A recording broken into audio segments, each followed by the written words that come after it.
my parents were pretty budget focused. Okay. So games weren't really an important part of our life at all. I think one time my brother and I, we bought like this Atari knockoff that was like an all-in-one unit that you could plug into your TV. And it had like the wood grain, like an Atari. That's funny. And it had 2 twist joysticks on the side. And it was like a Pong game. Okay. And for 25 cents... That's insane. It's 25 cents. But I remember going to Walmart and, they had the CRT TV mounted above the game case, and you would just sit there and you would just play like this.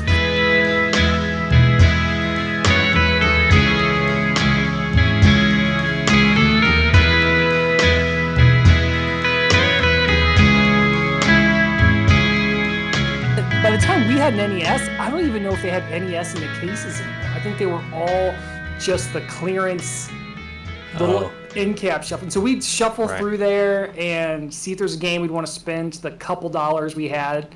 Most of the time, the games that looked really cool, we didn't have enough money to get. Always saw several copies of the McDonald's game in there. Yeah, probably the most money we ever paid for a video game is my parents are pastors. My brother even had his credentials at one point. Okay. And we used to always go to this Christian bookstore, and they had Christian video games in there for the NES. I don't know what that even means. What? Or would I know any, or are they so sort of niche, or? They're not that niche. There's actually been some like I think Angry Video Game Nerd even did like an episode on Christian video games. If anybody would, it would be him, right? So yeah. There's, from what I understand, most of them are like big knockoffs from other games. Like some like when brands did it, right? Kind of like the 7-Up games and stuff like that. Yeah. Like one of the games was Exodus, which I had never played Bomberman, but I think it was kind of like that. Okay. You're like Moses, and you like walk around and plant the 10 Commandments, and walls would blow up. Okay. But that's how it works, by the way, that you put the 10 Commandments down and they just kind of explode. That's why they had to take them out of schools, because the walls get blown up. Right. But one game that stood out for me, it was kind of like a Zelda clone, but it was called Spiritual Warfare. And it was still very biblically focused, but it was a fun game because you were exploring. And it was funny, I never even played Zelda because, it was a higher tier game and it was never in the clearance bit, so I never played it. Right. So I had no idea what to compare it to, but it had some really amazing game mechanics. Like your different weapons were like fruit of the spirit, and so they're all just fruit things, and they all had different ways. Like pears are really short and straight. Apples, I think, would go really far and slow. And there was this other fruit that would like zigzag, but the best one was the banana. You throw the banana, it would just fly across the screen. You would hit civilians, because civilians were dangerous. You would hit a civilian, and they would fall to their knees and pray, but sometimes a demon would come out of them. Weird. And so you would hit the demon with it. And sometimes like a little angel would like float by, and you would get it, and then they would ask you Bible questions, and you get bonus points. That's crazy. This is a complete blind spot for me. I don't know anything about that. I've never even heard this kind of stuff. Most Christian games that you would think are garbage, but this is the one that stood out for me. And it was actually has some really good game mechanics. Interesting. And the boss at the end was just mind-blowing to me at the time, because I had never played anything close to it on the NES before. It was, but he was like, think of the little Zelda character walking around, 2D sprite game, and the devil comes out and he's taking up like half the screen, at least from my memory. Yeah. And it was, they didn't make it like, Y rated. It was a big red devil, and it was awesome. And it was crazy to me that something that was Christian media could be that entertaining. Right. So you definitely played games as a kid. You had it available to you. It wasn't like budget got in the way. You still had probably a more Punch esoteric. Out. Oh yeah. Punch Out, of course, was an amazing one. I always loved boxing games. And I think I played that first at a friend's house, and then I finally got my own copy. Yeah. But I've never been a completionist. Sure. One of those folks that plays a game and does everything. Like, I've never beaten Super Mario Brothers on the Nintendo. Sure. Like, I'm not one of those people that's ever succeeded. Dude, neither have. Oh, I don't. I'm almost certain that I haven't either. But my mom and my aunt swear up and down that I used to. They were like, you used to beat it all the time. That's like, those are their words. They're like, used to beat it all the time. And I'm like, no, because when the Switch came out and they had the save state thing where you can like rewind and everything, I was like, I'm gonna see what it feels like to finally beat Mario. And then one day I was like, I beat it, and they're like, but yeah, neither am I. I've never beat that in a lot of games. One thing that killed it for me that kind of made me feel like I didn't need to was when I first learned that girls played video games and they played them well. Is a friend of mine, his sister, who's a couple years older than us, she knew how to, like, because I never did any middle worlds. It was always, once you learn to warp, you warp, level 1, world 4, world 8, you're done. But she would go to, like, world 3 or something like that, and there'd be these turtles coming down the stairs, and she'd do this trick where you would just kind of hop on it and bounce. And get, like, infinite health. And, like, that blew my mind as a kid. And watching her do that, and then just like, well, yeah, of course she can beat the game now. She never died. Because she found that trick, and it opened my eyes that, oh, girls do play video games. Right. It wasn't that I thought the girls couldn't. I just didn't know that they did. Yeah.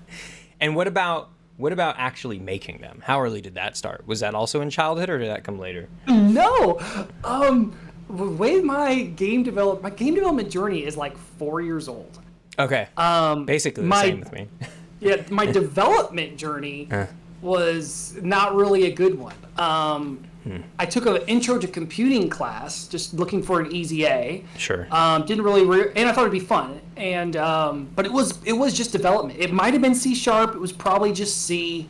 But I was a really bad student in university because everything came so easy to me in elementary school that I didn't even know the concept of studying until I was like a junior in high school. That's kind of crazy. And that's whenever I kind of averaged out. And so I did not know how to study. And of course, college, you have to know how to study. Yeah. And also, I moved out as soon as I went to college. I had my own place. I had no discipline. And most of the times in all my classes, I had a laptop that I got from my Pell Grant. Thank you, United States Pell Grant back then. Nice.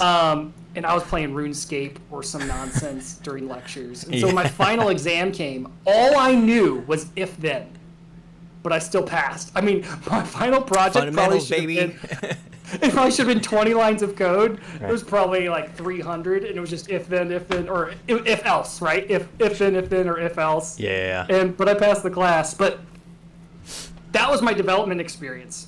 Which did help whenever I, 20 years later, not 20, 10, 15 years later, it started. And the way that it started was, shout out to Joe Strout, wherever you are out there. But my brother and I, I'll split the story up and go into a weird tangent 100 different times. But Please. My brother and I were interested in virtual reality. And we talk about it. But both of us growing up, we always had Mac computers. And so neither one of us wanted to buy a gaming computer in order to do VR. That was the only option. And we had heard about VR and cell phones, but we both had iPhones. That wasn't really a big thing. And then one day, every now and then we talk about it, and one day he told me that, hey, I bought an Oculus Go. Nice. And I'm like, but isn't the Oculus Go still the same as like Gear VR based on cell phones? Like, it is, but Philip, trust me, it is amazing. It'll blow your mind. And I was iffy because I had tried out VR like at a mall kiosk, and it was Windows Mixed Reality, and it was Space Pirate Trainer, and it just blew my mind being able to move around and shoot and shield, and I'm like, 3 Degrees of Freedom, Oculus Go, I don't think I'm gonna like this. But on his birthday, I went to Best Buy. We don't live anywhere near each other, but I'm like, on his birthday, I'll hang out with him in VR. So I went to Best Buy, I bought myself, they only had the 256 gig one, so I got the more expensive Oculus Go, and it changed my life. I mean, it just blew my mind how well it went. And so we both fell in love with it so much that we decided to do a YouTube channel together, YouTube/GoBros Review. We haven't done a video in ages. You have something that was before all this? Yes. Oh, so interesting. Okay. And he was in Michigan, maybe even might have started in Texas when we started the videos. And I was here in Pittsburgh. And what we did is we both would record in front of a green screen. And after a few weeks, I actually sent him the same microphone I was using, so our audio would be the same. Yeah. And I did the blue screen to make it look like we were in a studio together. Oh, right. And the thing that was really clever is I took the Oculus Go, which, boy, I can't believe they killed it, but the Oculus Go home area, and I made our studio look like that. Oh, and so it looked like we were actually there inside what people who like the Oculus Go were familiar with, and that was our studio. And I had some Easter eggs that I put in that nobody ever caught. That's right. And through this whole process of reviewing VR games, I found this Discord community called the Go-munity, which I don't remember what they've renamed themselves to. But I somehow fell in and became an admin of that for a while. But oh, also, fun fact, Oculus's official Oculus Go Facebook page, when they decided to abandon the Oculus Go, they gave me the page. What? So I'm now the admin and have been of the Oculus Go official Facebook page. That's crazy, dude. That's actually kind of big. All I do is just make sure spam bots don't take over. I mean, there's not. It's mostly just people posting 360 videos. Sure, but that's still kind of crazy. Yeah, that's really crazy, actually. This thing that you were doing, it reminds me, like, it's kind of like Vlog Brothers. You know the Vlog Brothers? Yeah. John and Hank Green. It's like, oh, yeah. There's a little bit of a. Yeah, that's originally what I thought of us doing, because we've been wanting to do a YouTube channel forever, and I thought it could be something like that. And we had each recorded like a Hank Green, Tom Green, John Green style. John and Hank Green, yeah. Yeah, we both recorded like a to from back and forth at one point, but it didn't really stick. I think we each did one. Sure. But this YouTube review was the way to go, and we only reviewed multiplayer games, and because there was two of us, and so we get both of our footage. And so I started reaching out to developers that were in that Discord community, and I was giving suggestions and tips. And finally, one of them, and I think it was Joe Strout, who's big in the Unity VR forums, at least he was. I don't know if he still is. But he's like, you should really try doing this yourself. And I did. And I downloaded Visual Studio, and it was just like learning another language. And it was really disappointing because I wanted to do it. And I've always been kind of It was disappointing? Like, you mean in like what, the challenge of it or something?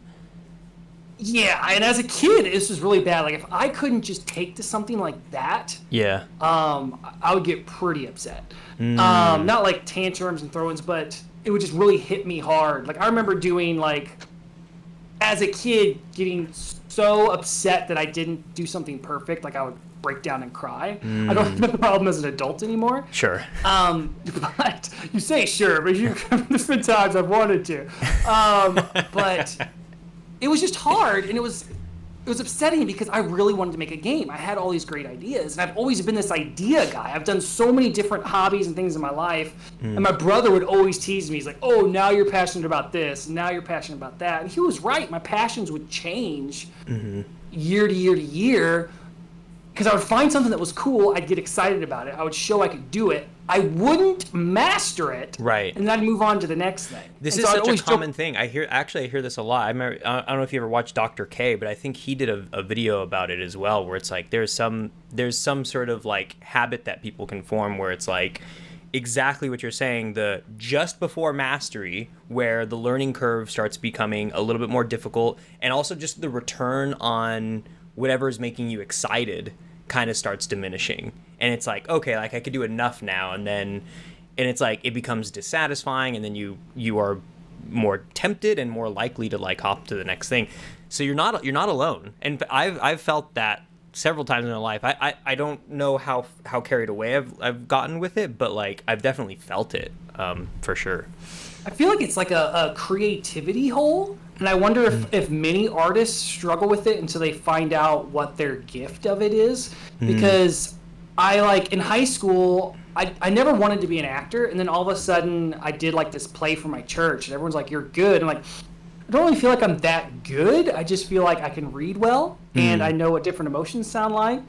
And so I did high school plays, and sure, high school plays was fine, but I saw recordings of myself in high school play, and I'm like, yeah, I'm entertaining, but I'm very much aware that I'm acting. Like, it was not like, you watch a good movie, good show, and you get immersed in it. Sure. Like, there's a big difference between, it's like, my form of acting was like going and watching improv, not like going and seeing a professional actor. So I knew right away after seeing myself in recording, acting was not for me. I had a good time, and then I thought about like writing and directing. kid, I always wanted to write books. I wrote some short stories as a kid. I even started working on like a novel, which was like a parody of my own life.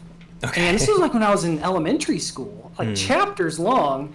But again, I was no Hank or John Green, you know, right. and I realized that at some point and realized that I didn't love it. It was just something like, I want to be that guy. Like, I learned the guitar and was in a band. I was lead singer of a band. And I was like, I could do it, but I recognized the fact that I didn't have the giftings for it. Like, most people can sing, but not most people have that.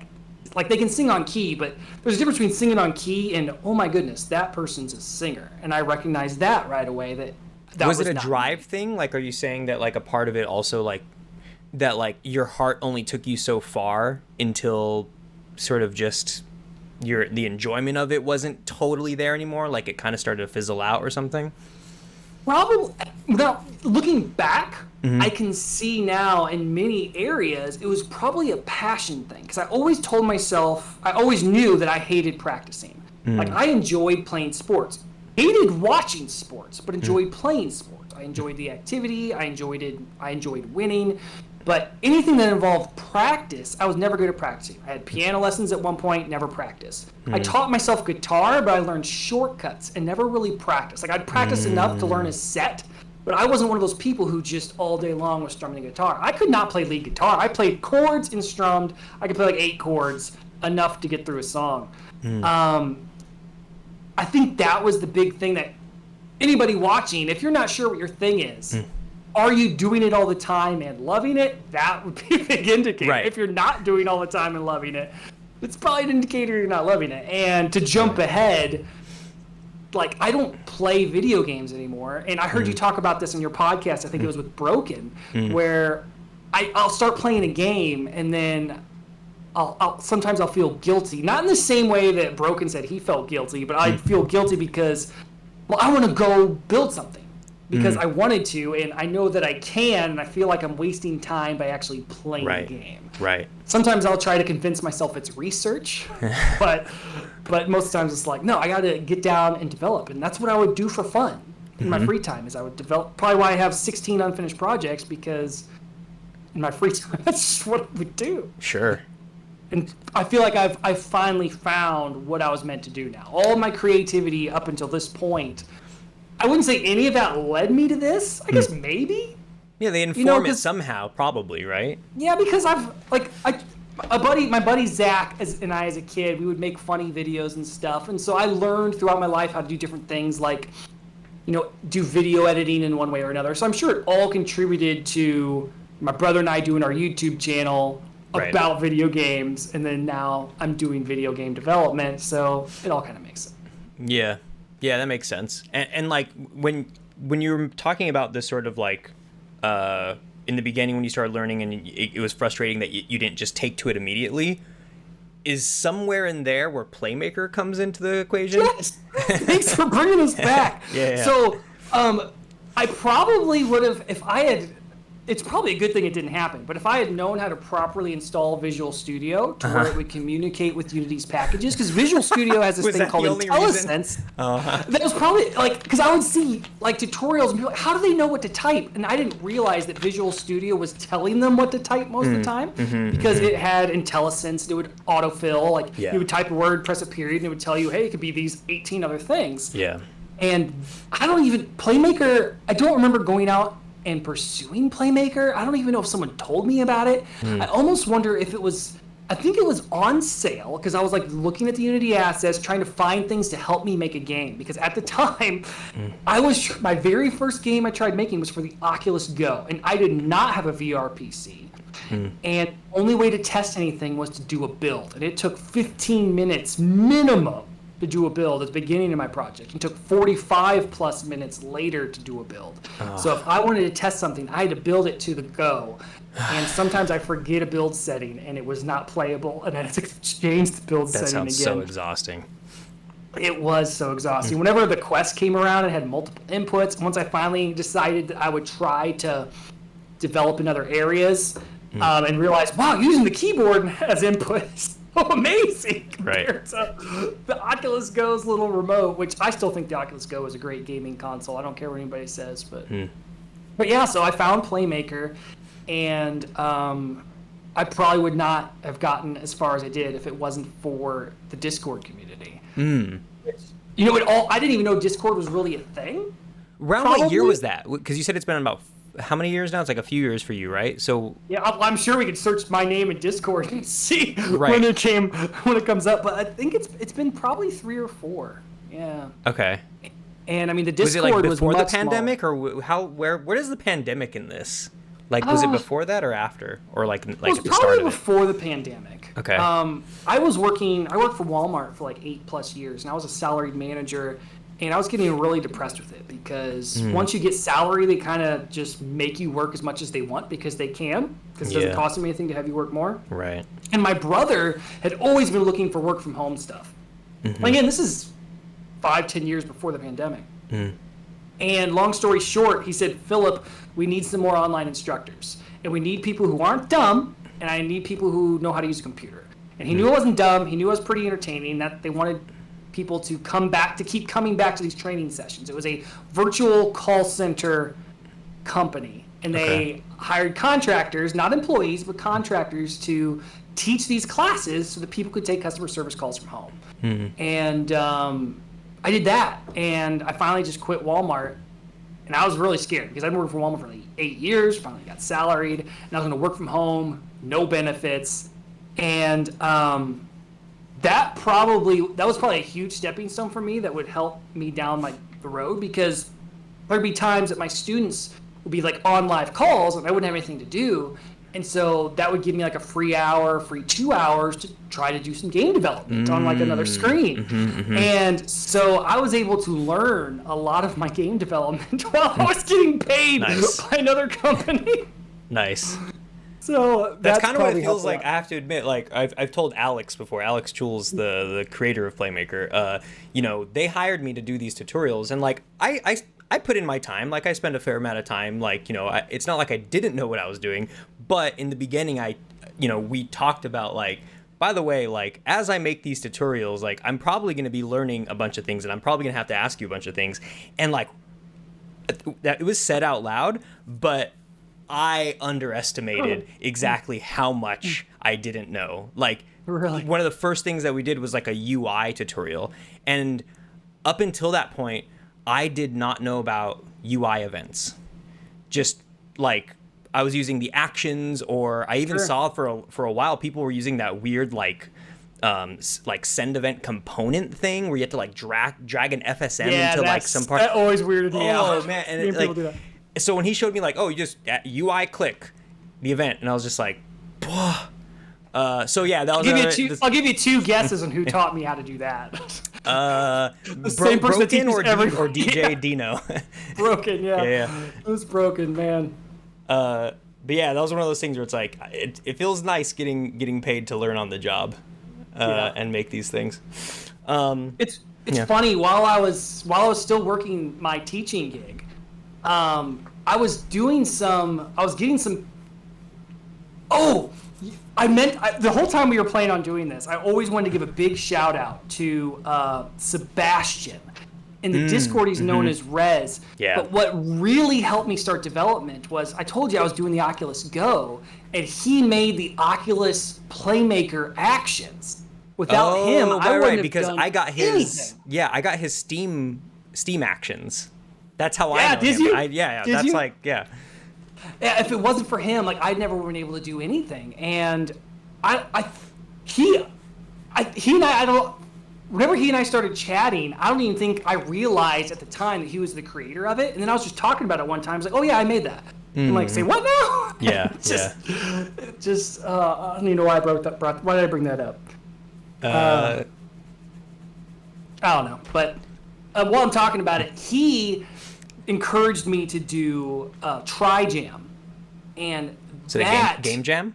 It's a game jam, but it's a 3-hour. It happens every weekend. And the right. I goal heard you mention that in the Discord. Yeah. Yeah, only spend 3 hours, and that is what took me from I know PlayMaker to I know PlayMaker. Right. You know. Right. Because seriously, and just knowing, because my biggest struggle when I started game development was the same struggle everyone has. It's, I have this big thing and I'm going to do it, and you don't scope it down. I was making a Frisbee golf game, but I wanted you to be able to interact with the whole world.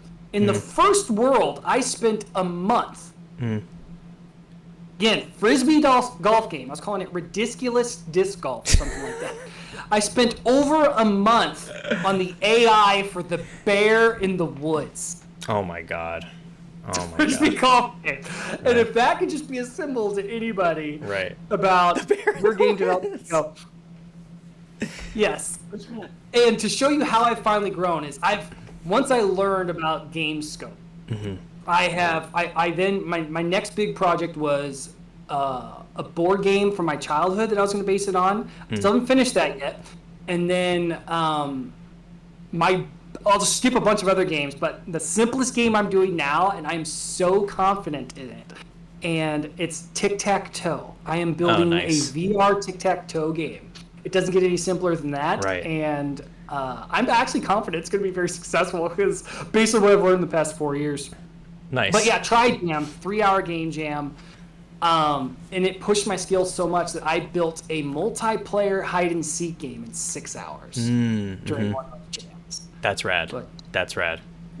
So everybody go do a game. Yeah, all the time. Exactly. I specifically think everyone should do Tri-Jam because a lot of these game jams are a month long, 3 months long I've seen, and it's just it doesn't teach you that skill set of learning to streamline and get that vertical slice. Right. Whereas 3 hours. 3 hours is pretty good. You got to figure it out. Yeah. And that really shows you what's the main piece of what you want to build. And also, you can tell right away if your game idea is crap. Right. Because there's been a lot of stuff where it's like, this is a really great idea for a game, and you can take it from there after the 3 hours and build it out from there. Right. Besides game jams, what was like the first project that you were able to take all of that you learned about scoping and also just obviously the technical stuff and start applying it to?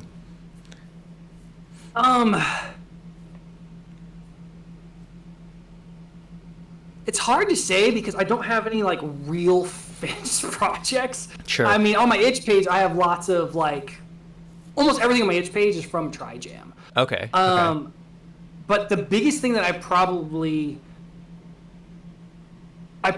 learned is just trying different mechanics, trying different things to see if they're fun. Right. But because also I was going to say this too, to kind of lead into this, is like, you make a ton of tutorials, and a part of your tutorials is that like you end up with a finished product. So you are teaching how to make I would count that towards, like a finished thing. Well, that's one thing I was telling Broken. Is he was chatting with me the other day because he knows I've been doing these assets, and I've been always teasing him about how he should do something because he's got the most PlayMaker knowledge out of anybody. He probably has the most programming knowledge in the PlayMaker community. I would guess. Yeah. At least actively in the Discord. And he asked me just the other day, how much money are you making on these assets? Is it worth it? And I told him one of the biggest things about it is you kind of get that I published something thing, that feel where you might not have that yet from a game because a game might take a couple years before you really publish it. Yeah. So that's one thing that was nice about doing those assets is yes, it feels like, yes, I published. And when Unity approves it, because anybody can publish anything on itch, but going through an approval process, that's a really cool thing. I mean, even if it's on, even SideQuest, which viewers, if you don't know what SideQuest is, it's a separate platform for VR apps to get published on that doesn't have quite as much red tape as publishing on the Oculus Store.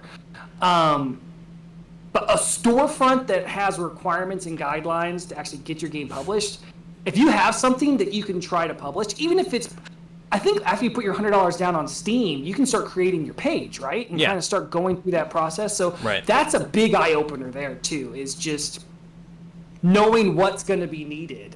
Right.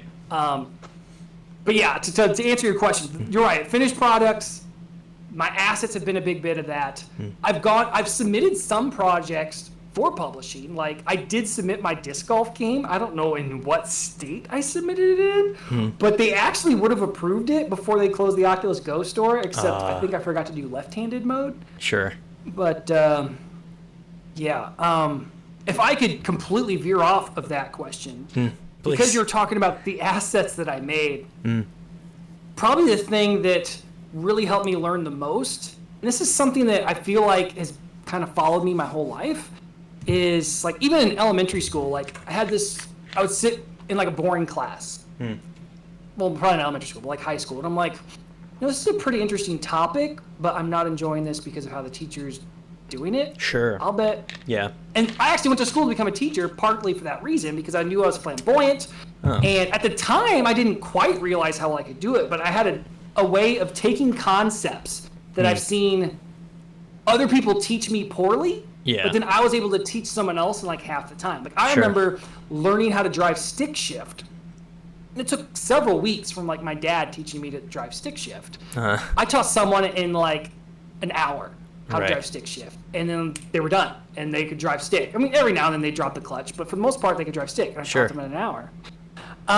So one big thing that probably really honed my skills in PlayMaker and, like writing custom actions and stuff was whenever I started, like all the PlayMaker, until I started doing tutorials, all the multiplayer Pun 2 tutorials, like we had the Pun 2 package, but everybody's tutorials stopped at the same point. And like no one knew how to get past this point. What was the point? And basically spawning your character, like making the connection, spawning the character, and that was it. Okay. And like people were just like, there was like network syncing and how to move your character around the room, which by the time I got involved, you didn't have to worry about that because Pun had a component for that. Right. But like there was no chat, there was no voice, there was no room list. You couldn't create a room and join a room. There was no way to do it. Yeah. No one knew how, and it was a big part of it was those components were missing. But I just spent a month, and I'm like, my next thing on my development journey is I am going to learn how to make multiplayer work. And I made a tic-tac-toe game. Right. I tried to think of the most basic thing I could do, and I made multiplayer tic-tac-toe with Pun 2, with PlayMaker, and I think I might have done a tutorial series on it. I don't think I did. I think it might have been just for me, just to learn it. Sure. And that was with all the stock stuff. But then I started trying to figure out, okay, well, now how do I do voice chat? How do I do voice chat indicators? How do I do a room list? And none of that existed. And so I created it, and then I put it on the asset store, and which honestly, is free now. If you really want to use Pun 2 now, my Pun 2 assets for PlayMaker is now free because I've released a Fusion one now. But that's what I was just about to bring up, is that like, me and Jean were talking for a while about like, okay, like, what's going to happen with Fusion? Like, the Fusion stuff, it's like, it's the most exciting thing. I was talking to him because of the game that I am working on, but the stuff in this game that I was working on at the time was like, it's like, okay, like, nothing can really handle this right now. Like, studio games don't do stuff like this because it's just not there. But Fusion gets really close because it has this sort of like, what is it, the deterministic sort of stuff, So that was what me and Jean were talking about, but he was like, look, like, it's going to take a lot of work and it's going to be a pain in the ass. He's like, even for me, it's going to be a pain in the ass. And I don't think you did because like I see the Fusion page in my head right now, but I know that you did the one just shy of deterministic, because they start like cranking it up. But even that, I was just like, There's 4 different modes that Fusion has. Exactly. There's server, where everything is handled by the server. Yeah. There's host client, which is very much like Pun, except you also have the option to where you can send inputs to the host. Like, if I press A on my controller, it doesn't move my character. Instead, I press A on my controller, it goes to the host, and then the host tells everybody else I pressed A on my controller. That's interesting, yeah. And those two is what I was looking at when I first started looking at Fusion and started building my asset. Like I had my asset going, I was able to make Fusion connection. I'm like, ah. And then I'm starting looking at inputs, and I'm like, oh, this is impossible, and I shelved it because I looked at those things. And then I don't even know what made me do it, but I finally went back and looked, and I saw their shared mode. Right, and that's I'm like, the one. Oh, I can make this. I can basically do this the same way Pun did it. And so by ignoring those other game modes, I was able to make it PlayMaker compatible. Right. So you don't get all the possible ways you could interact with Fusion, but I think you get the way that most people are going to want to use it anyways. Right. It was funny. Well, one thing that's really confusing about that chart that you mentioned is it shows you like what they're all capable of, all the different game modes are capable of. And shared mode, if you read them all, looks like it's the best option. Right. Because it mentions that there's very little lag because for all the players are speed wise, because that one wasn't an option for what I was doing. I needed the deterministic aspect because you had like tons of things. Well, even in shared mode, I don't know if deterministic is done, but you still like I had a game that I started doing Pun because somebody else tried building it first. And then they reached out to me like, can you take over this project for me? And I get in there and we're doing it and we build it out. And we have a vertical slice. But they were having issues where people with slower internet connections or slower computers were getting a lot of lag. And I told them, what if we use Fusion? What if we try it? Maybe that'll fix it. And at the time, I didn't have a PlayMaker integration, but I had been working, and I can tell this story too later, I've been working on a project in straight up C# all year. And so I wrote this project from the ground up using Fusion and C#, and boom, just switching to Fusion completely made it to where those people who had issues before with lower end computers or slower speeds, they weren't getting the weird jankiness. So even in shared mode, because even though I wasn't doing it in PlayMaker, I still have not spent the time in trying to handle the whole network input thing. That'd probably take a whole month to learn too. But shared mode. The very first podcast you had, who was it you had on there? Alex was the first one. In this series? The first ever one I did was Alex, and then the second one I did was Jean, and then number 3. It wasn't in the Beating Heart series. Yeah, it was. Yeah. Because I downloaded the whole. Then it's not in your playlist. Because I downloaded your whole playlist. It is. I'm pulling it up right now. I downloaded your playlist. It's a YouTube library, so I can listen to it in my car. Here, let me see. The Beating Heart, the first one. Maybe the downloads didn't finish. It's Sarah. Sarah was the first one I have. No. So the organization on the playlist might be that the topmost one is. Oh, because you get all the way to the bottom. Yeah. Oh, so she was your most recent one. She's the most recent one. Yeah. Wow. Okay, I was totally listening in reverse order. So I was wondering that. I sat there a month or two ago going like, should it be descending or should it be ascending? So now I know maybe I should flip it. Well, I haven't even looked at mine, or I think whenever I create playlists, I just add a new one to it. So I have no idea how YouTube automatically does it. Yeah, you could change it, and like because it's a pain in the ass. Because sometimes you have really long ongoing series that people just want to see the most up to date one, but then sometimes you have things where it's like, well, what if somebody wants to binge it and order matters, and then they those type of situations. So yeah. Might want to look into it if that applies to any of what you're working on. So Sarah mentioned at one point, I think early in the interview, that she was interested in multiplayer, but she didn't say she was afraid of it. But that's kind of what everybody says. They're just kind of afraid of multiplayer. It's too much, and I'm like, Sarah, you've made these I haven't played any of her games. I didn't really even know who she was. I remember her vaguely being in the Discord early days, some back and forth. But just based on your conversations, I'm like, if I can figure out multiplayer, Sarah can figure out. Sarah, if you're watching, you can figure out multiplayer. Oh yeah, no doubt she can. But I know where she's coming from though. I think it is in that what you were saying earlier, the scope aspect, right? Where it's like not. Can I do it, but will I do it? A lot of it has to do, in my opinion, I kind of touched on this a little bit before, is there's a lot of genius people out there who are trying to teach those of us who aren't geniuses how to do something that's easy. And one of the things that I've found in my YouTube channel is I didn't figure out this stuff on my own.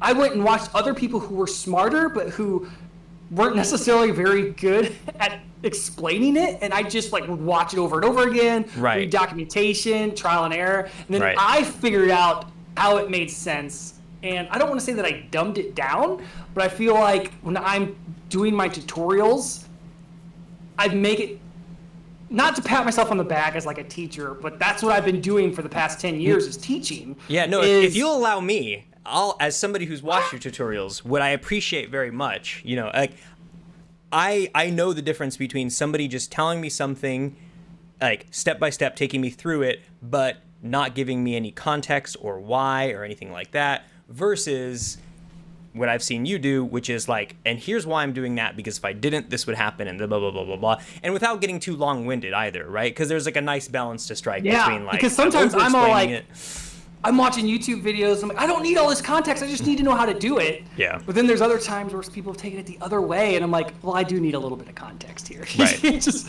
exactly. I'll be even, like a lot of the stuff that I learned to do on PlayMaker, I had to go watch C# tutorials and learn to do it, which is funny because I know I'm not the only PlayMaker guy who does that. How we can go watch, not to say the PlayMaker users are better than C# users, but we can go watch C# tutorials, and basically we're reading the matrix and we're trying to bring it, you know, the matrix code, and we're trying to bring it into real life to ourselves. But it's funny, the way I really got in learning C# and forced myself to do it was a guy watched my GoBros VR review channel and liked my personality and contacted me and said, are you also a game developer? And I'm like, kind of? And long story short, I did some stuff for him, and then he convinced me to leave my regular gig to work with him 40 hours a week. And I built this project for him, and I did it all with PlayMaker. And he sold the prototype to bring on 2 more developers. Neither one of them wanted to even look at it. They're like, this is so confusing to me. I don't understand. I'm like, it's not confusing. You just refuse to just put the blinders on, look at it, and read it. Because what's confusing about reading my state that says, this is connecting you to Photon? How is that confusing? Right. You know, it just blows my mind how guys at C#, well, I can't read that. I don't know what you're doing. It's like, well, right in my state, I put connecting to Photon. Right. If I was reading it in C#, it would be runner.connect. I'm like, what's a runner? What does that even mean? But in PlayMaker, we can just put it all right there. Oh, well, I digress. No. I would let you run on and rant about that as long as you'd like, because that kind of shit drives me insane when people are like, it's like, it doesn't get any clearer. I'm so blessed right now because I love that guy who convinced me to come over 40 hours a week. I helped to build this beautiful thing, and he won't see this, so I'll say this. He did something stupid twice when presenting it to the client, and then because he got mad, he fired me and the other developer. He had a great relationship going on, me and the other developer who were building this project. And we were doing some amazing things. This was an educational app. It wasn't a game. But I was blessed because I was already kind of part of this PlayMaker development team. And they were basically building the exact same app but for a pharmaceutical company, whereas what I was doing was for like schools and stuff. Sure. I mean, they pretty much had it done, but it was in PlayMaker, and they want to build games and stuff. And I was able to start working on a big game project for them. And then they decided this game project is a little bit too big a scope. We want something that's a little bit smaller scope so that we can finish it this year to start getting some income. Yeah. And so that's, everybody can just thank, and I don't want to name drop because I'm still under NDAs for stuff, but everybody can thank who I'm working for now because they were like, we want to do this new multiplayer project, and I knew right away, I'm like, we can't do it in Punt. Right. So I'm going to build this PlayMaker integration, and that's what I just did for like 2 weeks straight, because I'm just like, got to get this done so we can use it in our project, which was really beneficial because, you know, Unity finally approved 1.0 of my integration after waiting like 45 days. Nice. And we're already up to like version 1.3 something, just because I've been using it in the project, and then I did have somebody who bought it on itch who run tutoring to use it. And he's found some issues, and someone else just today was like, Philip, is there no way that we can create custom room properties? And I'm like, what do you mean we can't create custom room properties? And I go look at my start game action. I'm like, oh, look at that. We can't create custom room properties. I'll fix that today. So that's what I started working today is, you need that for matchmaking. You need to be able to say that we're in this map. Right. It's this game mode. And what's funny is I had started doing that, and I must have ran into some issue and commented out the code. So I had to go back in there, and I'm a little bit smarter now since I published the asset a month ago, and I fixed it. So, yeah, I don't know why I said all that, but it just goes to show people using your stuff helps so much. Yeah, absolutely.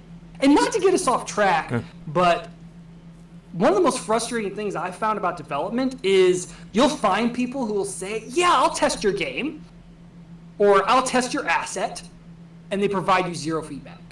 Or their feedback was like, yeah, this was great. I know it wasn't great. I know it's crap. I need to know what specifically you noticed was crap. Sure. It's hard work to give feedback. It's hard work to sort of like be proactive about like finding what's wrong or what can be improved on. The folks what I've gotten the most feedback on is the apps I've created, because those people paid money for the integration, and so they're like, since they have an investment in it. So I don't know if there's something to be said for publishing your games sooner. Yeah, I mean, that becomes, I'm sure it's like super contextual, right? Because then you start getting into the territory of early access and sort of like the AAA studios being like, well, instead of paying play testers, we'll just sell it to the people who are eventually going to be playing it, and they'll be our. And I can see people getting angry about that, or a AAA company makes you a guinea pig, but yeah, I don't know. What about an indie? You'd probably still get haters. Yeah, it's like that's why it becomes very contextual. But like even maybe not even publishing it somewhere official, but like selling a game that's not quite there on itch just to get feedback, but there's no guarantee you're gonna get feedback. Like I've seen like stuff on my itch page that is free, but people have still thrown money at it.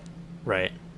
And I know that it's garbage, but they never tell me like what they liked or didn't like about it. But maybe, you know what? That's what's going to be one of the biggest things with AI is, AI can already like correct our code. They can give us suggestions. There's even tools out there that can play your game for you. That's part of Unity's new thing. One of their new AI tools is that they can play your game for you, which I really need to look into. But one thing that's going to be amazing is when an AI can play your game and then provide feedback. Yeah, like, that's kind of crazy. What's fun, what's not fun. That'll be useful, because that's got to be one of the hardest things about game development, because you might spend 3 years on something that you think is a great mechanic, and then everybody else hates it. Right. Yeah, it is. It's something that's like a little... It's kind of difficult. Here's actually something I want to ask you about, because it's like on the same topic. Like we're talking about the assets that you're building and the games that you've started but haven't finished, and scoping down and all these ideas surrounding sort of like making a game that you could be happy with, that can be the vision that you have, that you can actually ship the original vision that you have. So like there's so many components to like bringing your dream game to life kind of thing. It's like I could start on it, where do I take it and stuff like that. And especially what reminded me, and what I want to tie into this as well, is you're talking about like what's fun about it, right? And sort of like where do you take feedback in something that isn't a utility, right? Because you're getting all this feedback on utility right now. So it's like literally, does the thing work or does it not? That's the feedback that people can give you. Or like, hey, are we going to get this one feature or not? And it's like, again, it's very utilitarian. Now, what I'm wondering is, do you have any interest in pursuing sort of the creative things anymore? Or are you like just super juiced up on creating the tools now? And if you are interested in doing the creative stuff, what does that look like, or what are the aspirations, if they exist anymore? I have too many aspirations, and that's kind of probably always been my problem. I have this disease called DAD. Not because I am a dad, but it's self-diagnosed. It's also self-created. It's called developer attention deficit. Where you just develop everywhere. Yeah. But short answers, the creative part is what I'm more interested in, like creating the experiences, the games, the assets. I was kind of done. You know, I'll build an asset if I see there's a use for it. Yeah. I've had a couple that people specifically asked, Philip, will you build an asset for this? And I'm like, I can try. I've never used this tool before. And what's the most successful things are the things that, you know, I'm building the asset because I need it. I mean, that's probably where a lot of the early PlayMaker assets came from. So I think it was DJ Dino that made someone else. It was someone 600. I don't see 600 in the Discord very often. Oh, the car asset? The car asset, yeah. Yeah, I have like those. The PlayMaker car and traffic and that was obviously something that they probably used themselves. And once they used it, maybe they didn't use it. Maybe they're just like, well, this is a tool I'm not going to use. Rather than throw it away, I'll sell it to others. It's good. I like that thing. But one day, and the team that I'm working on now, I know they're going to sell something because these guys are just too talented. They're both artists, and I didn't even realize this until like last week, but they're both artists. I actually met them in person because they live like an hour from my folks, and I went and visited my folks this summer, late spring, and I was actually able to go meet these guys in person and talk to them. And they're both artists, but one of them learned PlayMaker so that they could develop their own projects. Right on, yeah. And what they can do, it's just visually stunning. How they can take something that is just so simple, and because it's so visually stunning, it just creates like a whole new world. And that's probably something that's actually opened my eyes a lot about development is, as a developer, things don't need to be overly complicated to be fun. Right. As long as things work really well and are interesting, like with my tic-tac-toe game, really the game itself is going to be, it's tic-tac-toe. There's going to be different ways to interact with the play field and how you get your X's and O's. But I finally at the point, and this is something I struggled with early on, was getting art assets so I could visually see what was happening. And, you know, if I was doing something like my game board, my board game that I was doing, I kind of needed the art assets there, so I kind of knew what was going on and how things were going to interact. And sometimes it makes sense, but I've finally decided I'm not going to put any effort into visuals at all because I've seen what people who know what they're doing can do and what visual things look like. So I'm just going to create a really ugly game that works really well, get people to test it for me, and once I know that it's a really well-working game, find somebody who either wants to revenue share or even if I have to go pay somebody out of pocket to make it look good. Right. Then that's what I'm all for. And I'm not even talking about, you know, adding particle systems or changing the lighting. I'm just talking about, you know, just the art itself, the world you're going to be in. Yeah. I can add the other stuff if I have to, but yeah. So is it when we're talking about you still preferring or leaning towards the actual creative stuff, is there something that you're currently working on then? Is there something... I mean, I've mentioned the tic-tac-toe game a few times, and I am passionate about it because this seems stupid to say, but I just know it's going to be successful. But what does successful mean? I feel it's going to generate revenue. I'm confident it's going to generate revenue, and I'm really leaning towards making it a free-to-play game. So... A free-to-play with, like, microtransactions or advertisements? Okay. Yeah. Which, funny enough, I do have a really great idea for advertisements in VR that wouldn't be intrusive. Okay. But I'm not going to put that here because it's $1 million idea, and I already kind of told it to the guys that I work with. Sure. But the other projects that I really want to do,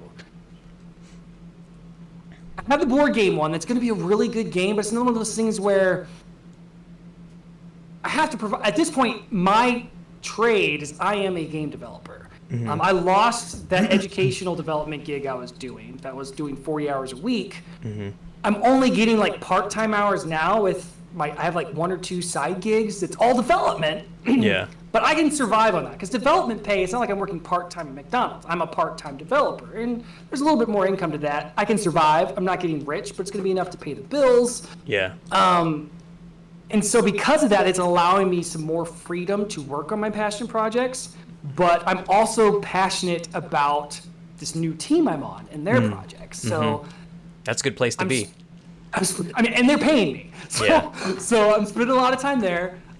When I finish, like we have weekly sprints, and when I finish up my weekly sprint, then I work on my side gig, which is a single guy paying me to build something. And what's nice is I'm learning a lot of stuff because his project, the other guys, is he's like doing like loot box style stuff and booster packs. And I've talked about this tool on my channel before called Loot Locker, which if you're a developer, but you don't want to handle back-end stuff like databases to store player information, a Loot Locker is the way to go. And that's one of the ways that I'm going to make my tic-tac-toe thing be free to play, because Loot Locker makes it so easy for you to do those kind of microtransaction things. But I don't want it to be like, in a way, I'm going to kind of steal from some good mobile games that have microtransactions. The only game I play on mobile right now, which I stopped playing for the longest time, but just started playing again, was Star Trek Timelines. And it's a game where, think of it as like a trading card game, but they don't put things on cards. And you're collecting characters from this world. And you don't need to spend any money, but there's an energy component. I'm not going to do anything like that in VR where you have energy. That's stupid. But there's other ways to do that. So don't be afraid of free to play. But to answer your question after 15 minutes of not answering your question, this is taking me there. It's a slow burn. I'm following. I have like a really passionate project. And I'll just go ahead and say it because I probably won't ever get to it. But it's going to require a team. Okay. And otherwise it would take me 10 years to make, and probably no one would want to play it by then. And the tough part about being a solo dev and needing a team is you got to either be able to pay that team or be part of a team. Right. And I kind of have it on hold because I'm part of a team now. And as we start pushing out titles, I've already told them about all my ideas, and they're like, those sound like great ideas. And as smaller things get pushed, if the studio starts making money, then we bring on more people and we can do them. So it's like hopefully in sort of hopes that like you grow together, and then eventually it's sort of your turn for everybody to kind of band together on your idea. Yeah, and that brings another great question for any developer that I'm always constantly asking myself is, I have all these ideas and I would love a studio. And it doesn't have to be me because I don't want to run a studio because I've done various business things and I hate it. I hate doing business stuff. Sure. I like being creative.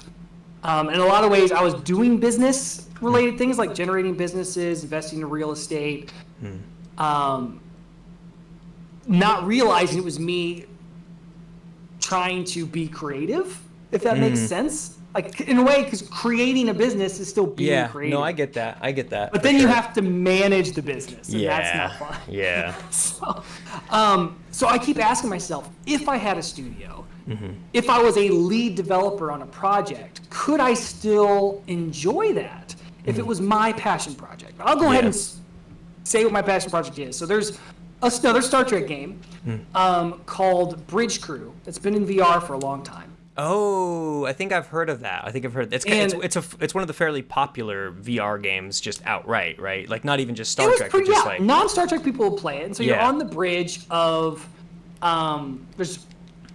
it has two, like the original series. You can be on the bridge of the original series, and I feel like it's pretty accurate. And you can be on the bridge of the next generation, right? Like it's each person at each sort of control like deck or whatever.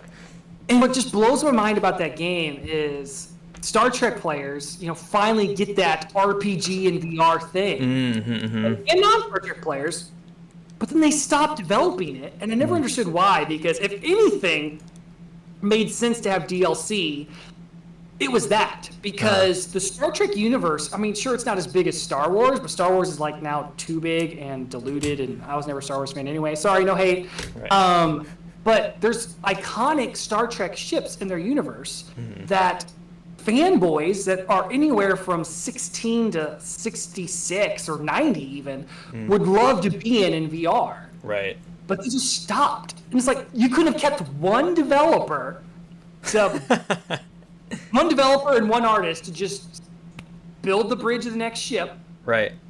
Publish it, make it a $30 DLC, everyone would have bought it. You know, can I interject really quick? You know, maybe this is already where you're going. Like, I kind of wouldn't be surprised if this is what you're saying, but just because so far I haven't gotten a tinge of this, is, you know, you already said earlier that Oculus gave you their Facebook page to man that. Yeah. You know, and on a similar note, it just makes me think, like, with somebody as much passion for that Star Trek game, if they stop development on it, has it crossed your mind to maybe reach out and be like, I'm your solo guy to, or maybe me and 2 other people or something, to kind of take the helm? I never would have thought of that, and I think a pretty big studio made it. But, you know, I don't have the resources to take that over, because a lot of it would be art. A lot of it would be art related, right? Well, that's what I'm saying. It's like, if you're the okay, yeah, I don't want to push that too much. And now you're talking about business stuff, right? Right. That's what I'm trying to avoid. But I was going to say something else along what you were just saying. But it goes along the lines of one of those things too, where it's like, I see somebody doing something good, and this is part of my struggle throughout my whole life, where I mentioned, like, I saw someone being a teacher, and I'm like, well, I can do that, but I think I could do that a little bit better. And I was once on a nice school bus, and I'm like, you know, I'd be a pretty cool school bus driver. I think I'd want to do that. And I actually thought I'd become a school bus driver, because I just saw the parts that could be slightly improved, and I wanted to be the person that could do that and show that. And so, like, I see the Bridge Crew game, and I'm like, there's so many ways that this could be expanded to just, and so my idea, and I'm going to put it out here, and if someone steals it, that's fine, as long as you make it just like this, that I can go play it. Yeah. And the game would be called Shipmates, and it would basically, in VR, play just like Star Trek tabletop RPGs, which I've never played, but I got a bunch of books from a Humble Bundle, and from what I can tell, it plays similarly to how Dungeons and Dragons would play. Okay. Is that for me? Oh, nice. My wife just brought me a Jamocha shake. Nice. Do I get a straw too? Look at that. I even get a straw for it. Oh, look at that. Cheer and turnover. Wife. Wow. Wife's spoiling me. What a lucky man. I am so lucky. I do not deserve her. I don't know what I did, but everything right, apparently. So then, my thought is treat the game, and I haven't played any other games that are kind of like this, but, and I don't know if you're familiar with Star Trek at all. It doesn't sound like you're very familiar Not terribly, with it. No. But have you heard of the U.S. Navy? Yes. That's Star Trek, but in space. Right. So I would have, like, the players start out, and they're on their final exam at Starfleet Academy, and they play like a little mini game that determines what their character's stat level is. And the whole idea of it is it's not meant to be played solo. Again, it's called Shipmates. Right. It's meant to be played like D&D, where you have the people that you play with. Right. And essentially, the person who does the best on the mini games, they get the slightly higher rank, and they kind of become this quote-unquote dungeon master. Right. And I'll try to put this whole game in a nutshell, is just you work your way up. You start in the lower decks, which another great Star Trek show. They made Lower Decks in the animated series. It's hilarious. And you work your way up, and whoever scores better in your team, maybe they get the higher rank, and they kind of determine where you go. And I have great mechanics like, well, what if Steve's sick and he can't play with us today? Well, that's fine. He's in sick bay. When he comes back to play with us again, he'll come back from sick bay, and he'll have logs that he can review. Maybe there's some solo modes where if you're an engineer and you're playing solo, you're just working your station in engineering, and you level up some of your stats. But then you all get on at the same time, and you're doing a mission together. And it would basically be Bridge Crew, except you're not the Bridge Crew yet, and you're down in lower decks. But there would still be like space missions and one of the best Star Trek games I ever played was called Star Trek Elite Force. And it was a first-person shooter, but you were in the Star Trek universe, and you could hold a phaser. And as a Star Trek fanboy, that would be the most amazing thing in VR, which you can do with mods. But it was an amazing game, and that's essentially what I want to do, except multiplayer and other mechanics of actually leveling up, persistent characters that go with you while you go. Yeah, I have lots of fun ideas, but right. So it kind of what it sounds like to me is sort of like you took that game that they did make. What is it called? What's the one? The Bridge Crew. Bridge Crew. It sounds like it's that you saw Bridge Crew and you saw how it might be sort of expanded like tangentially and sort of outward instead of just because I think a lot of people see games and they just think, oh, how can you make this part deeper? Right? They kind of focus in on the same part. But it sounds like what you saw was like, what's outside that door? Or what happens when this round ends? Or what happened just before this round? What got them here? How did they become that position? And that kind of makes me think of what would be an interesting game development strategy. I played this really bad mobile game. And there's like this memes. Everybody's seen the mobile ads that are nothing like the mobile gameplay. Right. But there's this one game that I saw an ad for 1,000 times.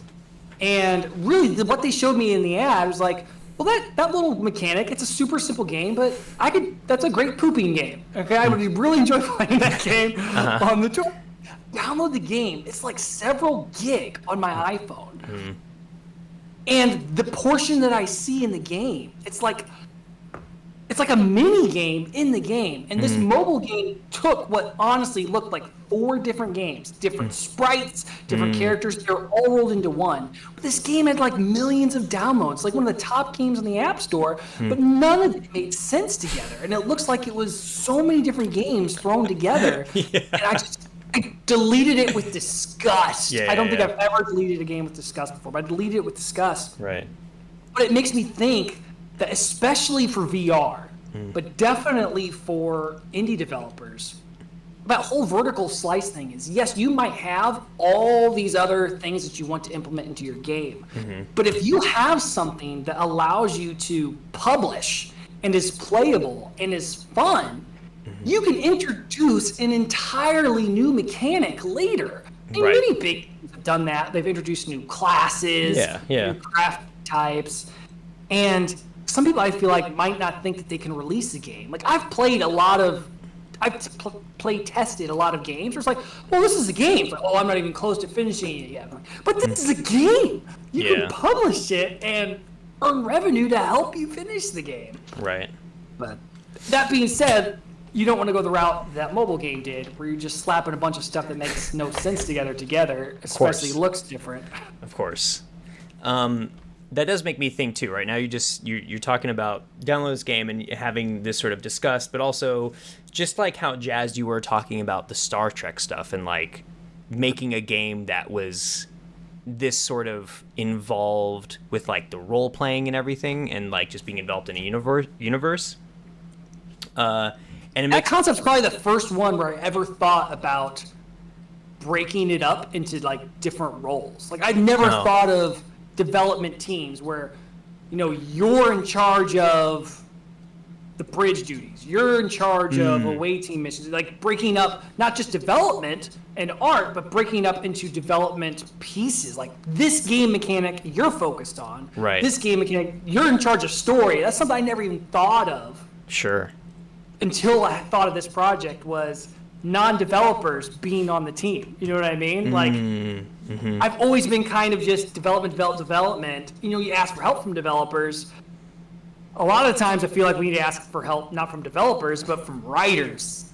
You know, people. And artists. Yeah. Yeah. That one's more of it was probably more of a given than writers, but. Yeah, because it's like, it's hard. This is what I wanted to get to. I was trying to sort of segue into something that's very tied to writing, which is your experience. You know, what you want to make, it sounds like, is this one thing. You have this idea of an experience. It sounds like more than anything, it's like you're describing a set of feelings and like a whole sort of broad experience that you want to give. And that makes me think of the question that I ask everybody, the emotional experiences that you've had playing games. Yes, I heard you ask Broken that in the Broken's episode. So the question is like what emotional experiences have you had in games, and more specifically to the point here is like, you know, I want to hear about things that have driven you to like really extreme emotions that typically are like mostly associated with like film or literature and stuff like that. As far as like making you cry. So it's like the first question is like, has a game ever made you cry? Has a game ever made you cry? And if it has, what was it? What was it like? But if not, then what was like the closest sort of like powerful emotion that you've felt to that? There must have been one, and it was probably a game that had story, because it would make sense that it would be a game with story, obviously. I don't have a lot of memories for some reason of a lot of the story games that I've played over the years. Sure. But I want to say a lot of the RPG, Final Fantasy style stuff, probably any game that I finished probably had some sort of emotional thing. Just like whenever you finish a TV series and it's the last episode, right? There's some emotions there. Even like a really good movie, it's over and you're like, oh man, I wanted more. Sure. You know, I want to say stuff that probably struck some emotions. I couldn't tell you what the emotions were, but the first one that came to mind was Blue Stinger. I think that was the name of it. It's a Sega Dreamcast game. And I can't tell you if I had emotions just because it was something I played with a friend, but my friend had a Sega Dreamcast. If he came to my house, he would bring it with him. And this game was probably one of the most realistic games that I ever saw, because up until then I played stuff like Mario and cartoony games, but Blue Stinger kind of drove to be a little bit more, you're a real person and you're kind of exploring an empty world, and there's probably a lot of happiness, a lot of eeriness probably while watching that. But one of the things that I'll never forget was, as a kid, especially a kid who was, I guess grew up in a family you consider in poverty. I never felt that way, but just income level, probably where we were. Luckily, my parents knew how to handle their low amount of money they had. But this game had vending machines in it. And being able to use a vending machine was one of the coolest things for me in that game. And because it's just one of those things that in real life, I had never really used a vending machine. Especially one with like food in it. And probably growing up, I probably didn't even see a lot. You know, I probably just see like soda machines. But if you think about it, you only see like vending machines in like office environments and universities and schools. And so that was something that was cool about that game, was you could buy food out of the vending machine. And and there would be like different sizes. There'd be a small hamburger that would like fill up some of your health, or a larger one. Same thing with like sodas, and finding cash, like real cash, not coins. But cash. Right. That was really cool as a kid. You know, junior high, maybe 5th grade, playing this game. But another game that I'm sure must have pulled some emotions, because it had decent story. It had changing of seasons. It had really good music, which I never really thought about. Was a game called Harvest Moon. And I never even played it on a console. I don't even know how I found this game, but I played it when I first got into like emulation and ROMs. So I illegally played this game, I guess. Right. But I mean, those who don't know what Harvest Moon is it's a farming game, and you just build up your farm. It's like one of the first. It was a lot of fun. But you could save it, and you would get married, and it's just, I think probably why I was so emotional as a kid is I was always looking forward as a kid, like, because I wanted to check the boxes of life off, you know, get a job, move out of the parents' house. Oh, I see. You know, get married. I never really wanted kids until I met my wife, and then all of a sudden I have 4 now. I was about to say, you better watch what you say. But yeah, that Harvest Moon was kind of like going through and experiencing checking those boxes, because you know, you felt like you were growing. Is that kind of in a way, because I mean that's what the kid does in there. Like his farm's left to him or something, and then you know you gain resources and you build the house up and you grow, and it wasn't just one of those games where you're trying to get a high score. You know, he's growing. You know, he gets a wife, and I think in that game you can have multiple wives. So I'm not sure what's up with that. But you can like make a room for each of them. I don't know. But that's not something I was looking for. But sure. But yeah, I mean, it was a pretty emotional game because it had like different festivals that were part of it, and it's just the music in it and what was going on, and you really got invested in it. So there was a lot of emotion in that game. Yeah, I do hear people talk about, because I've played the tiniest amount of it, probably like when I rented it on N64 when I was a kid, but like... I'm not even talking about Harvest Moon 64. This would have been... Oh.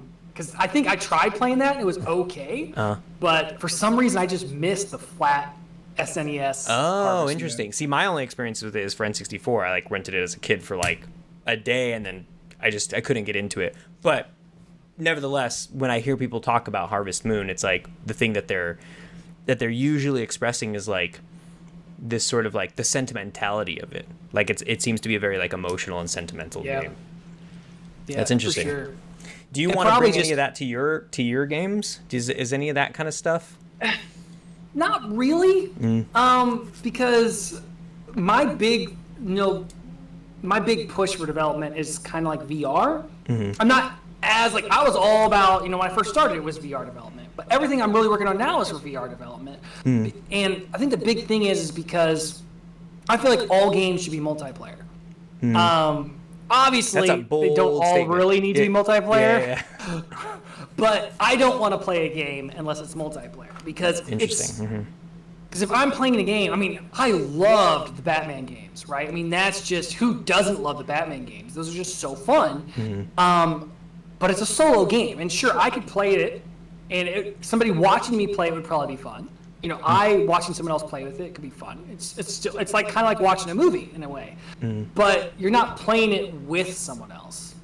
And so playing solo stuff, I just feel like I'm by myself. There's too many people in my life that I should be not doing, So I see. I originally got into VR. I wasn't even playing really any video game until I got into VR, and then I was playing with my brother, and it was a way for us as adults to spend time with each other, even though we're hundreds of miles away. Right.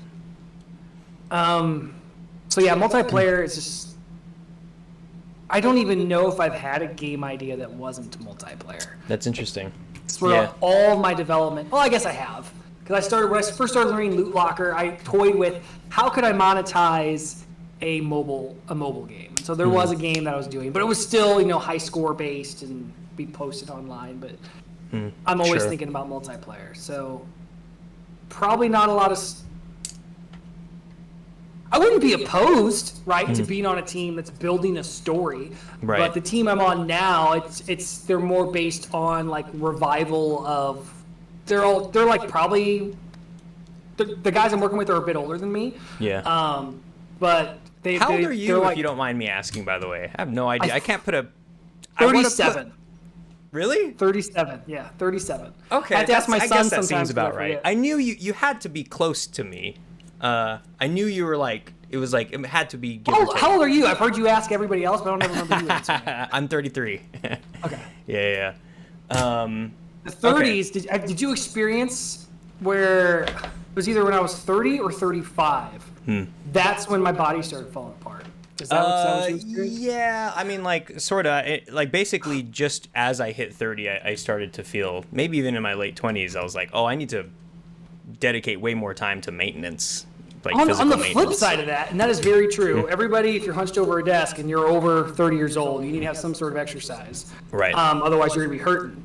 On the flip side of that, when I was like in high school, I would try to work out, and just my body it would not develop like at all. But then I hit like 33, 35, and then all of a sudden I can grow a beard. I could not do that even close in high school. I always wanted long hair. Tried it in high school. In high school, like I swear I never got my hair cut, but it never got this long. And if you've seen my older YouTube videos, I had pretty decently long hair in some of my older YouTube videos.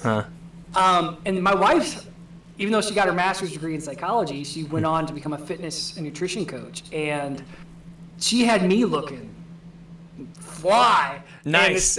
And there's no way I could have done that in my 20s. My body just would not do it. Sure. It also helped a lot that she knows what she's doing by mixing the right nutrition with the fitness. Right. But then we had our fourth kid. That's such a good hookup to be like managed that way. That is a privilege. It is really nice. It is, because I mean, to get somebody to do that for you, you're talking like that's a lot of money. A lot of money. Yeah.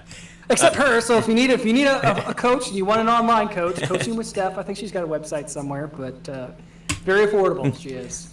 Nice. This does want okay. This is something that I kind of had on my mind since you started talking about teaching and stuff, and I think this is a good place to wrap it up.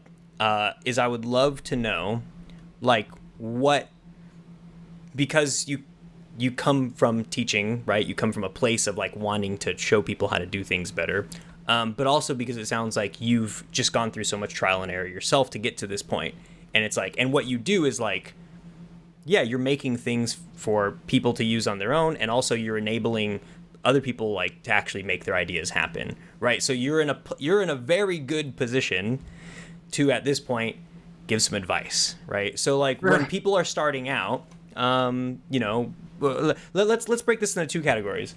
Let's break this into like what you would tell to people who are starting out, and what you would tell people who have started and are maybe already getting pretty comfortable with making things, but might sort of, I don't know, be struggling either creatively or technically. So let's start with the one where it's just a beginner. The one that I think anybody who's been developing for a while will say is get that vertical slice. Keep your, what they call scope, as small as possible. What is the least you can do to have something playable and fun, and maybe something that some people haven't seen before. The other piece of advice, which wasn't the other piece of advice, but along with that was, especially if you're just starting out, if you know enough to make something appear gruppear on the screen and move on the screen, do a game jam. It is never too early to do a game jam. And I'm telling you, go do Try Jam, because in a way I feel like those other game jams are fun, but they're not. They might teach you how the skills you'll get from those other game jams that are longer, that are like weeks, months, will teach you how to be part of a team. But a lot of times those teams fall apart and might not necessarily focus. You might not finish your project. Yeah. But if you do something like Try Jam, where you have to do it in 3 hours, they give you leeway if it takes a little bit longer. But the goal is, what can I do in 3 hours? You're going to learn so much, especially if you do it every weekend. That's probably what helped me a lot was, thank you, Rez, from the Discord, Sebastian, for telling me to do that. I did it every weekend for like 6 weeks. I mean, it just, if I was at level 3 in game development skill, I was at 7 or 8 after those 6 weeks. I mean, that's it was good advice. Huge change. I would like to second that, and also, but on top of that, find the little in between where I agree with the not going in on the months and weeks long stuff. I think that that's probably where a lot of people don't realize that they could be benefiting from that forced time frame that just makes you ship it, and it's like, okay, you basically could just dedicate your weekend to it. So I would like to also add on top of that find game jams that are also 24, 48, 72 hours. Do the 1 or 2 or 3 day ones. Because those ones, if they're on the weekend, that's also great, especially for, if you're in school still and you have the weekend, it's like, that's also good because you could get off of school on a Friday, if you're younger, and then get into it. Yeah, if you're younger, you don't have kids, and you can just pull all-nighters, that's a really good point. You can just bust out something amazing in 24 hours. The other piece of information that can apply to beginners as well as even veterans, if you get stuck on something, 2 pieces of advice here. If you get stuck on something, set a timer. And if you're still stuck on it after a set amount of time, 20 minutes. I learned this whenever other people were paying me for my time, and I realized I can't be wasting their time. Yeah. 20 minutes, if you're stuck on it and you still haven't found it, got to stop and move on and do something else. Yeah. Because I can't tell you how many times I've just been driving in my car and wasn't even trying to think of the project, and all of a sudden the solution came to me. It's just like, and then the other thing that helps if you get stuck on something is, and you don't even need to do this with someone else. Record a video, pretend like you're going to send it to somebody to ask for help. Record a video of you explaining what you're trying to do. Talk about, okay, this is what these things are, this is what these components are, and explain it to someone who knows nothing about your project, about what you're trying to do. I can't tell you, there's been probably probably not 100, because I didn't start doing that until this year.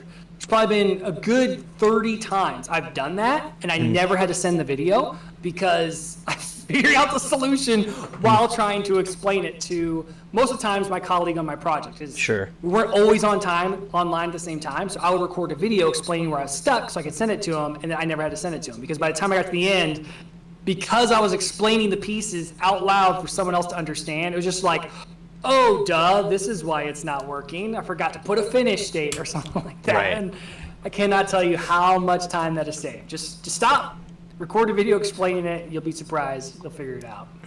Yeah. Because it's the Feynman thing, right? It's like Richard Feynman said, like, you know, a great way to know that you know something is to explain it and really sort of like solidify it, right? If you could kind of put it into words and show somebody else, that really shows your true understanding of it. And it's like, if you're confused on something, you can almost kind of reach the same place by like saying it out loud. So the other thing is, yeah, what do you think is good advice for people who are like, you know, stuck sort of creatively and technically, and maybe that they feel, because there's some people it's like, oh, I feel like there's people who like devour tutorials and stuff, right? And then they just don't know how to like compile everything they learn. That's like so common. That's like the number one thing I see come through the official Discord, my Discord. I see it in comment sections all over the place. People just like devour tutorials, and then somehow like they know how to do all those little things individually for the thing they took the tutorial for, but somehow are always like, well, they don't know how to like apply it in any other way. Like, what do you think you could tell those people? It's the curse of the Blender donut tutorial. You ever do a Blender donut tutorial? I have not. I know about it. I know the Blender tutorial, but yeah, those that don't know, the donut tutorial is a very common tutorial type that the Blender tutorial folks on YouTube do, and I spent a weekend doing one.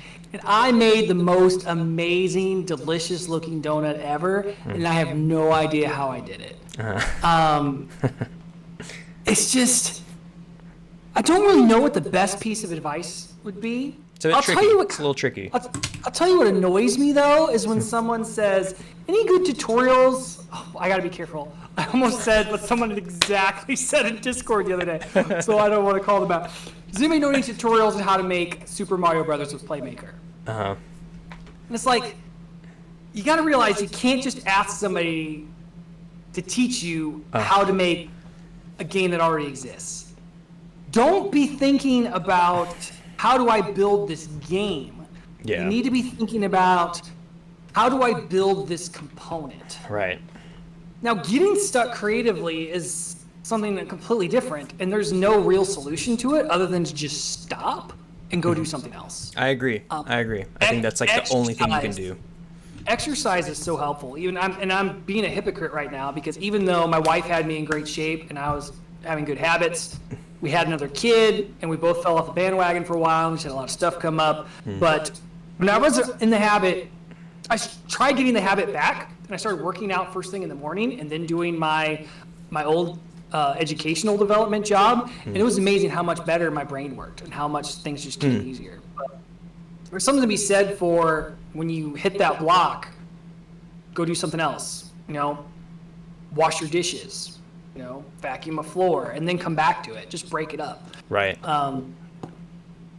Yeah, there was something else I was going to say, but I can't remember. No, I think. Oh, go ahead. A lot of people are afraid of AI.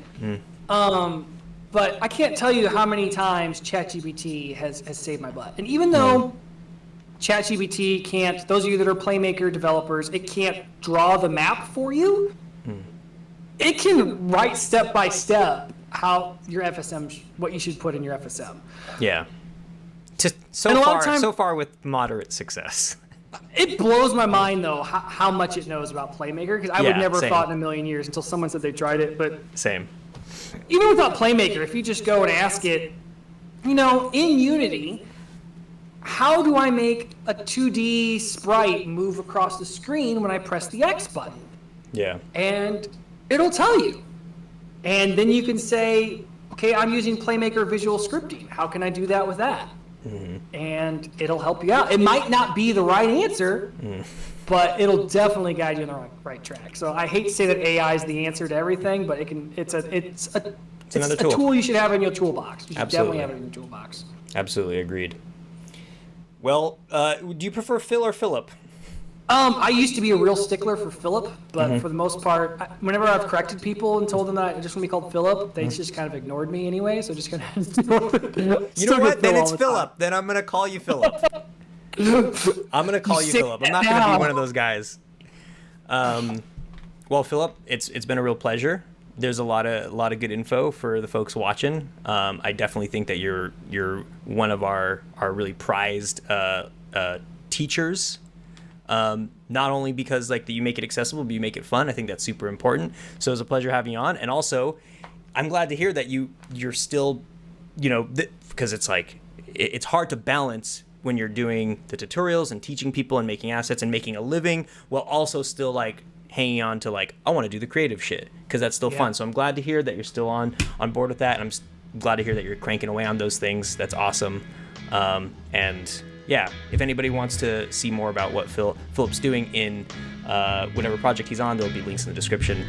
And also, you should just swing by the Discord to say what's up to us. Everyone should be in the Discord. Yeah, you absolutely. Especially if you're a PlayMaker dev, hang out in the Discord. So thanks, man. It's been a pleasure. And I'm glad that you finally got to have you on. I've been looking forward to this, especially once I started listening to them all in the car. I'm just like, oh, I can't wait till I get a chance. But yeah, so happy you had me. It's great. Yeah, dude, it was a real pleasure. All right, cool. Thanks so much.